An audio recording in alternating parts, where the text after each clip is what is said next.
Do you ever get like so overwhelmed with everything going on in your life that your brain just goes, no, I don't wanna.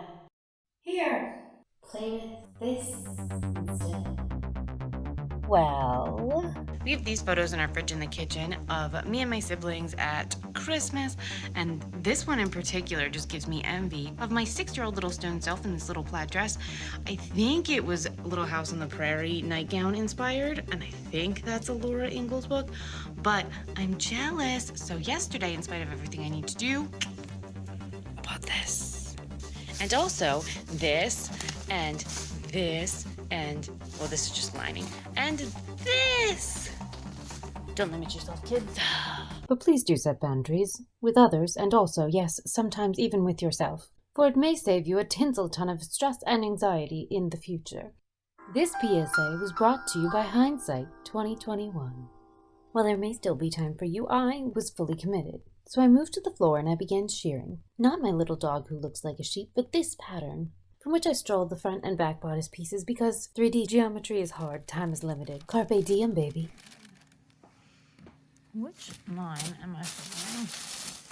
The good thing about sewing your own clothing is that you can custom fit it to your own body. And yet, amazingly, my actual size doesn't exist, not even in pattern form. I have a 35 bust, so I'm a size 13, which doesn't exist. And then my waist is 29, so that's a size 15, also doesn't exist. Good stuff. So I decided to give up and just cut out a size 16 because I knew it would fit me everywhere I needed it to, and knowing that I would refit it to my actual proportions once I tried the garment on. Whilst I was shearing, my mother was completing an adjacent yet altogether different form of trimming, that of our patchy oversized Christmas tree, which just so happened to have a fairly severe case of scoliosis. Except for trunks, of course. Lucky, what's that? He likes to monitor my activities. For safety, of course. Okay, let's not eat it. Lucky, what is it? Do you know? Look, lady, if it takes attention away from me, it's sus. That, my friends, is the inner voice of all poodles, I'm sure. I don't know what it was stored with, but he, seems to think it's for eating. Okay, that's enough. Lining up plaids is, kind of hard. Yeah. Did I not mention that? No, you didn't say anything. She lied. She is me. No, you did say that. And I ignored it and said, that sounds like a problem I won't have. Have you looked on videos on how to line up? No, I think I know.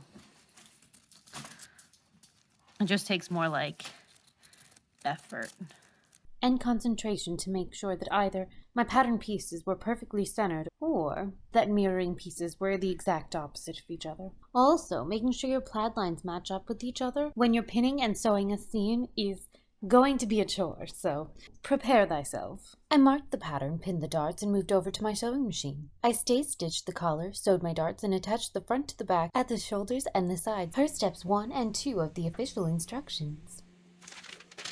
Bodice check. Check the bodice I did. Emboldened by my success, I went rogue. I decided to fully line the bodice instead of the partial crap recommended by the instructions.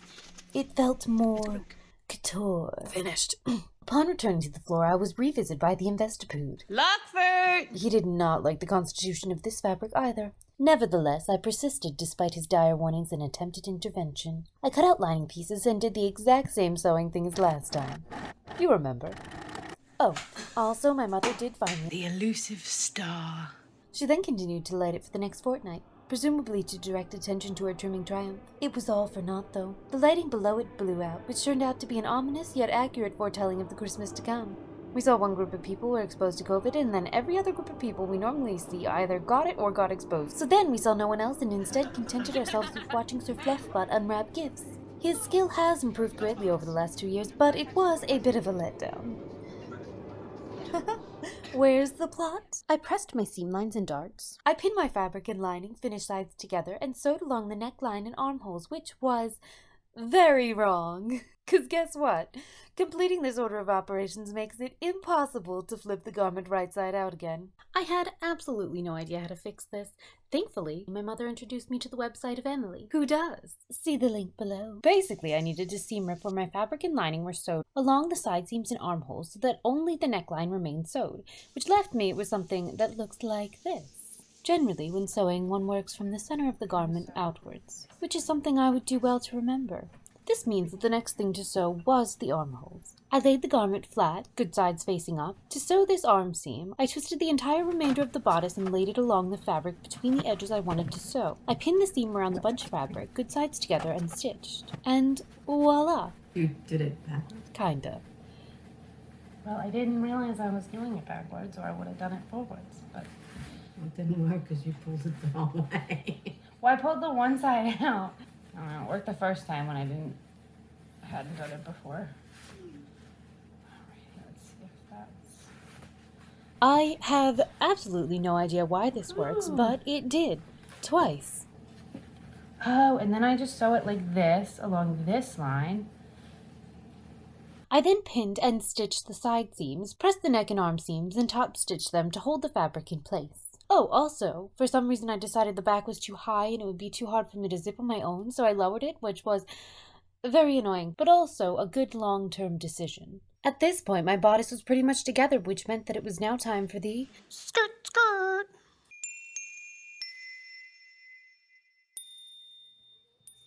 I laid out my remaining fabric and began winging it. For context, I didn't remember how to sew until the beginning of the pandemic when my mom decided I needed to relearn the skill so that I could make masks. Since then, I've been sewing more, but I'm still pretty novice, so the fact that I decided to not use a pattern was bold, but also fairly logical, as the skirt is probably the most forgiving place to start. I cut out this shape. I started with a 90-degree angle, cut a line on a 45-degree angle at the top corner, and made sure that this line was approximately 2 inches longer than the distance between the darts. Oh, right. So, this dress has 2 darts in the front and in the back that touch the hemline. In the front, the darts go from the nips to the waist. The 2 in the back are located in a similar position, except they begin at the back nips instead of the front. Since these darts were spaced rather evenly around my waist, I decided to make this skirt in 4 panels, with the seam lines merging into the darts at the waist. I kept the length of the skirt as long as the fabric would allow, curved the bottom edge, and promptly ran out of fabric, because this plaid pattern isn't actually square. I returned to the store. Mercifully, they had the exact amount of fabric I needed left in stock. I cut out my final skirt piece, lined up my fabrics, and put the panels together. I attached the skirt to the plaid of the bodice along the front, taking careful care to line up the darts and seams to make this. It's so good. How is it so good? Oh my god. This is my length. I mean, it needs to be improved upon because, like, that's probably not appropriate.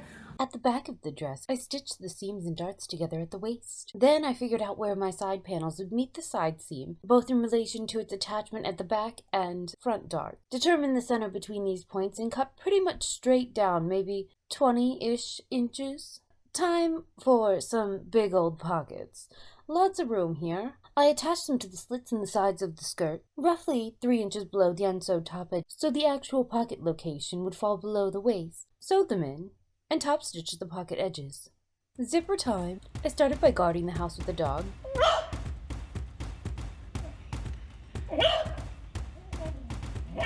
Made some cookies. Sewed a blanket. Made a pizza. Watched Mom and Sean make cookies.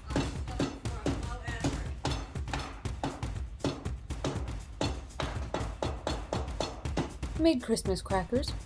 Had a standoff with the dog over control of the blanket. Is that mine or yours? Do you like it? And realized it's probably not a good sign when you're fully committed to procrastinating a procrastination project. Can you say it's mine now? The thing about zippers is, they intimidate me. I shortened the zipper. That's hard to cut. And then I attempted to install it.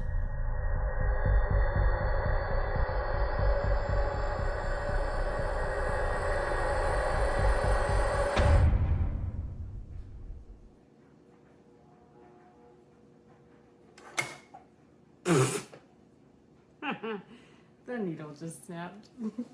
I used some sort of hidden stitch, a slip stitch, I think, to attach the lining to the zipper, but I didn't film it because I didn't. I put the dress on, my mama helped me mark the hem, I pressed, trimmed, folded, pinned, and sewed it, and the dress was done.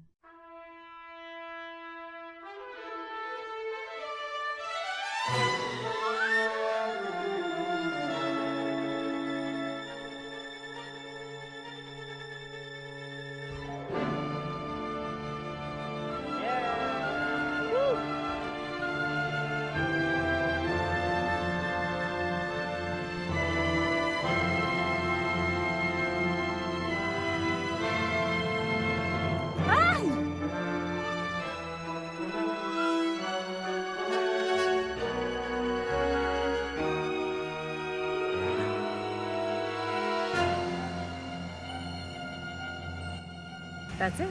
Tipping spike. Oh my god. Blooper reel.